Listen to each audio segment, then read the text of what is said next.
Tonight, we're live in Los Angeles. Firefighters making major progress today, but there are new warnings tonight. The weather is about to get a whole lot worse.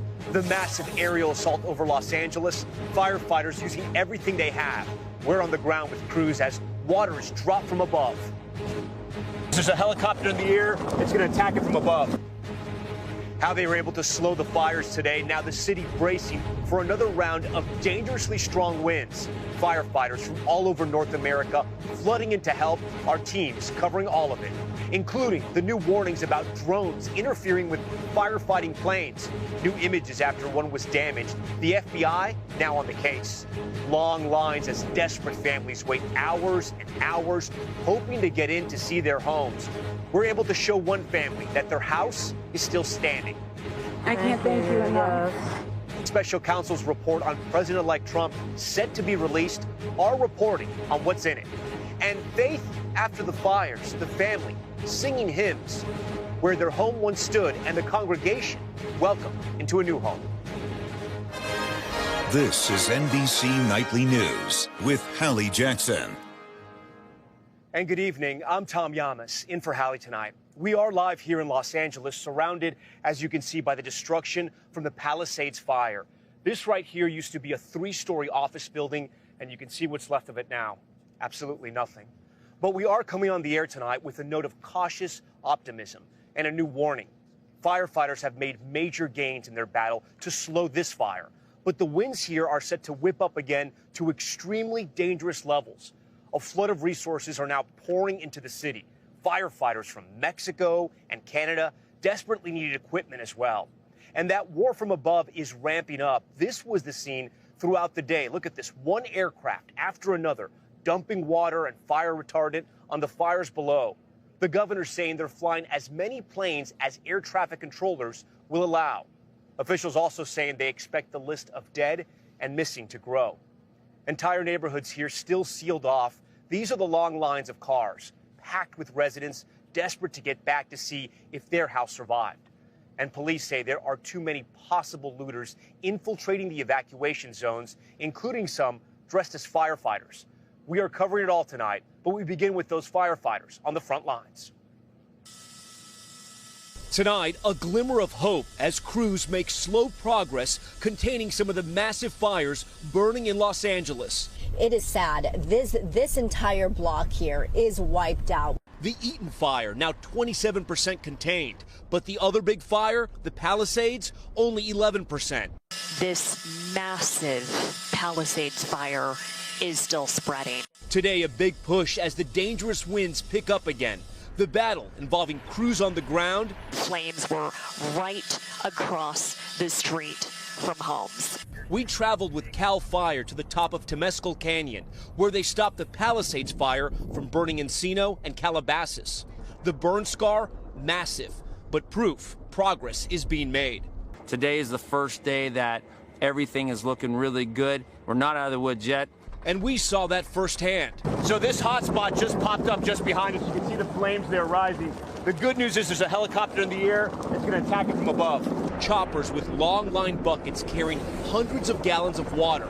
And on this drop, bullseye. That's why these airdrops are so critical, attacking these fires from above. With machinery and aircraft like that, that's how they can make progress and get ahead of the fires. Coordinating with crews like these, doing what's called cutting line, removing brush that fuels the fire. How are your teams holding up? Well, the good thing is they're born and bred to work hard. So they're working hard, they're tired, they're worked. In the beginning, we were working crews 36 to 40 hours, multiple days at a time, and they're ready here. This is what they do. Meanwhile, flight crews working into the night, making airdrops. An estimated 500 million gallons used so far to try to battle the flames. This video showing the view from inside an Air National Guard plane as it makes a drop.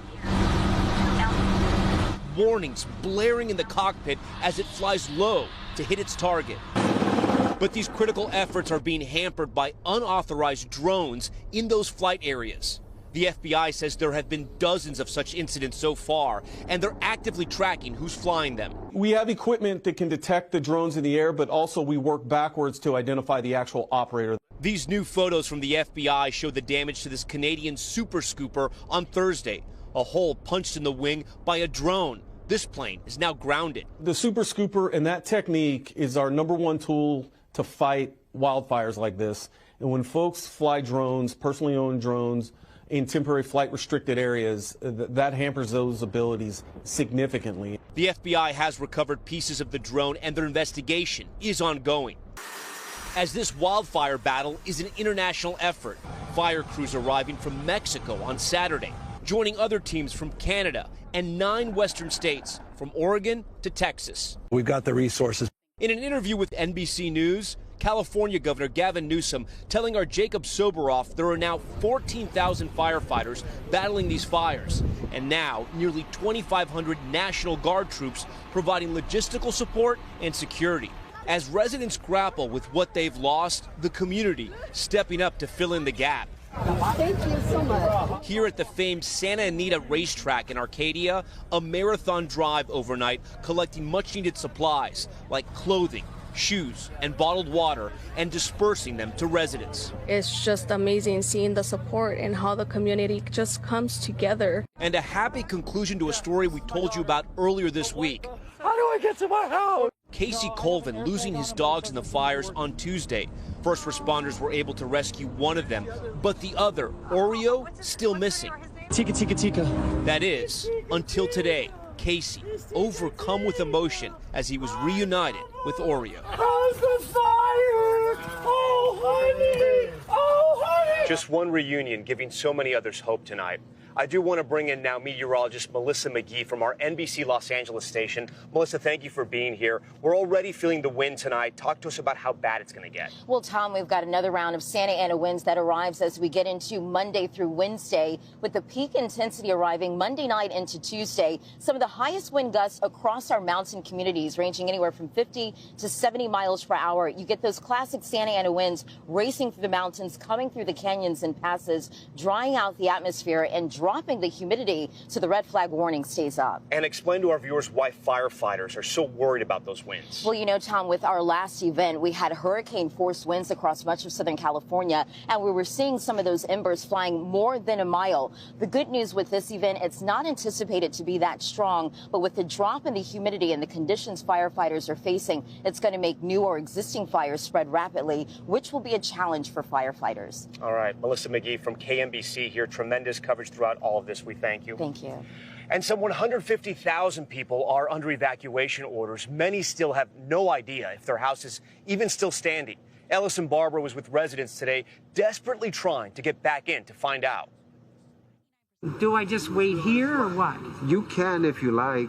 Tonight, growing frustration outside the Pacific Palisades. Massive lines of cars with residents waiting for hours, anxious to see what, if anything, remains in their homes. This is criminal dereliction of duty. We do care. We want to get you back into your homes. Los Angeles County Sheriff Robert Luna warning about criminal activity. People that do not belong in these disaster zones need to stay out, or they're going to get arrested. On Saturday, 2 people were detained in the evacuation zone near Vice President Kamala Harris's home, according to officials.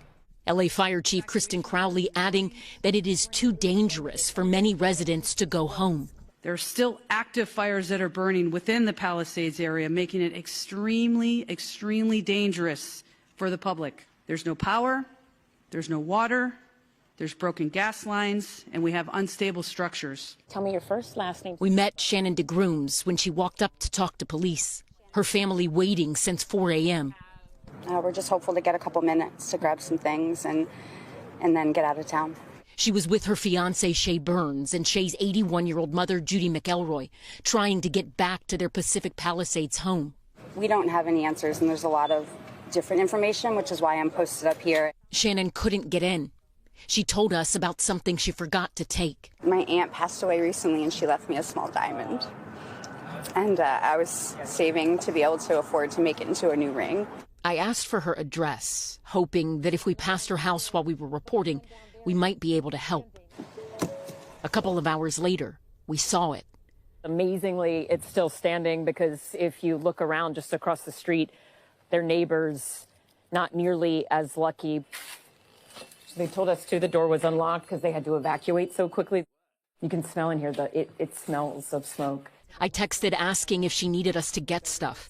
She told us they needed some medicine for Judy, things she'd left behind as they scrambled to evacuate. We couldn't find the diamond ring, but found the medical supplies. I saw these, and I know you didn't ask for these, but I saw these, and I just... Oh, my God. I showed them videos of their home. Were the windows closed? Yeah, all the windows were closed. I was right. In the middle of chaos, a moment to help a family still looking at an uncertain tomorrow.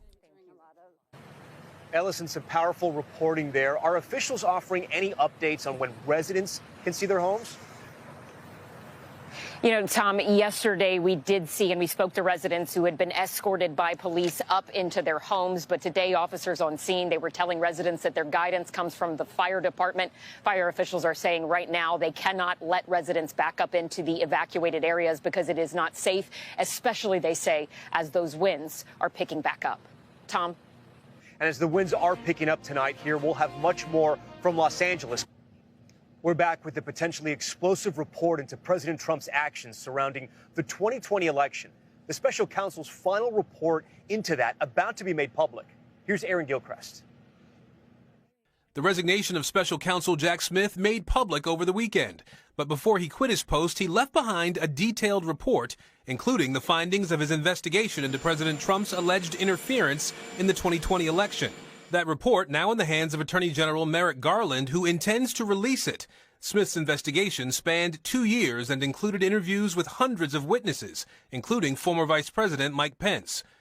The clock is ticking for the report's release. Today, the president-elect on social media questioning why Smith should even be allowed to issue a report at all. Meanwhile, Team Trump preparing to head to Capitol Hill with more than a dozen of his cabinet picks set to begin confirmation hearings this week, including Marco Rubio for Secretary of State, John Ratcliffe for CIA Director, and Pete Hegseth for Defense Secretary. There is not a job that's more serious and more critical to our national security than Secretary of Defense, and we need a qualified individual in that job, and he just does not seem to have the qualifications. Democratic Senator and retired Navy Captain Mark Kelly critical of Hegseth ahead of his Tuesday morning confirmation hearing, wanting to see his FBI background report, so far only given to leaders of the Senate Armed Services Committee. Some Democrats on the committee concerned the FBI report may not be thorough enough for a cabinet pick facing controversy and negative allegations. It is bipartisan, like it's across the aisle. Folks want to see the FBI background checked. I think we should get an opportunity to take a look at it. Senate Majority Whip John Barrasso coming to Hegseth's defense. And I think Pete is going to be terrific in terms of recruitment, in terms of morale, in terms of returning America to a fighting force, which is what the American people really want. Aaron joins us live tonight from the White House. And Aaron, there's been a delay in the confirmation hearing for another controversial Trump cabinet pick. Yeah, Tom, Senator Barrasso says that Tulsi Gabbard's hearing this week to be Director of National Intelligence is being delayed because of a paperwork problem with the Office of Government Ethics. The former Congresswoman and veteran will likely face tough questions next week. Tom? Okay, Aaron Gilchrist at the White House. We are tracking a winter blast that is set to blanket much of the U.S. Temperatures 10 to 30 degrees below average for the Rockies, Plains, and the Southeast through the middle of the week. And in parts of the West, freeze warnings are in effect for tonight. When we come back, their church was destroyed, but their faith is still so strong. The powerful service today after they were welcomed into another church. Finally, from here in Los Angeles, the wildfires have taken away so much from thousands of residents. But for many, one thing has endured through all of it, their faith. Here's Morgan Chesky.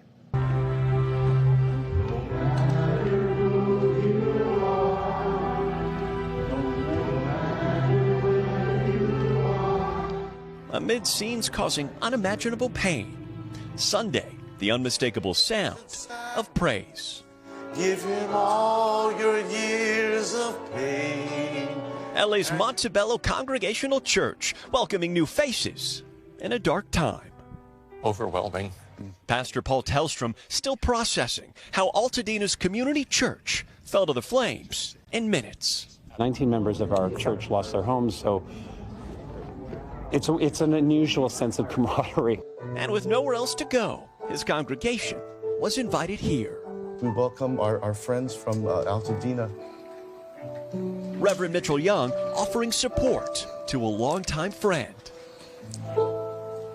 Whether it's times of struggle or times of joy, we need to be together.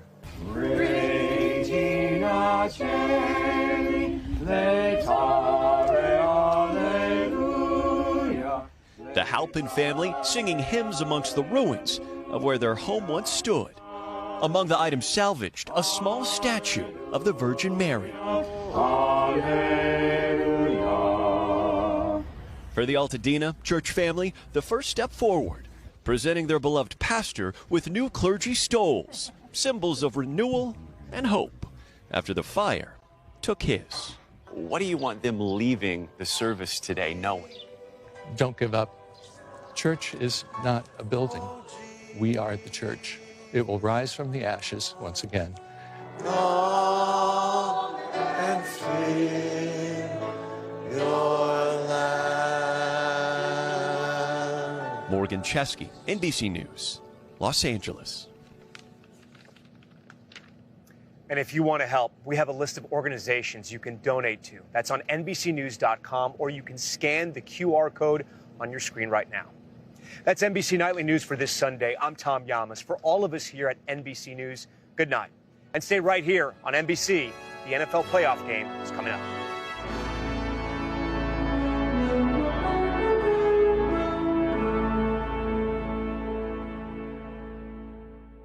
Thanks for watching. Stay updated about breaking news and top stories on the NBC News app or follow us on social media.